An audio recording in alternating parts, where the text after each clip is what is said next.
హైదరాబాద్ హైటెక్స్ లో వైభవంగా గద్దర్ అవార్డ్స్ ప్రదానం చేసిన సీఎం రేవంత్ రెడ్డి. సాక్షిపై జరుగుతున్న దాడులను తీవ్రంగా ఖండించిన రాజ్ బిహారీ. వాక్ స్వాతంత్ర్యంపై జరిగిన దాడే అన్న జర్నలిస్ట్. మీ నాన్న వెనుక దయ్యాలు ఉంటే పూజలు చేసుకోవాలి. ఎమ్మెల్సీ కవిత ట్వీట్ పై ఎంపీ రఘునందన్ ఘాటు వ్యాఖ్యలు.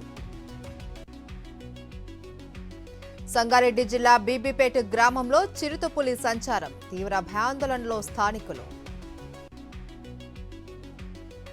నారాయణపేట జిల్లా వ్యాప్తంగా అక్రమ ఇసుక రవాణా. 7 లారీ ఓనర్లపై కేసు నమోదు.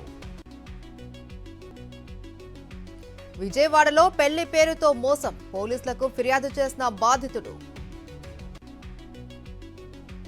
హనుమకొండ జిల్లా పరకాలలో గుప్పుమన్న గంజాయి. 10 కిలోల గాంజా స్వాధీనం.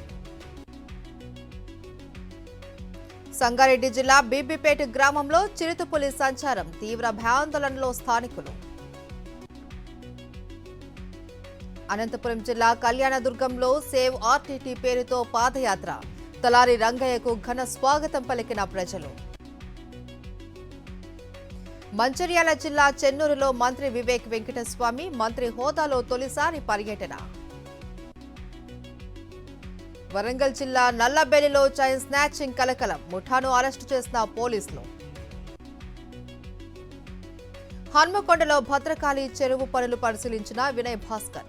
పనుల జాప్యంపై ఆరా తీసిన మాజీ ఎమ్మెల్యే.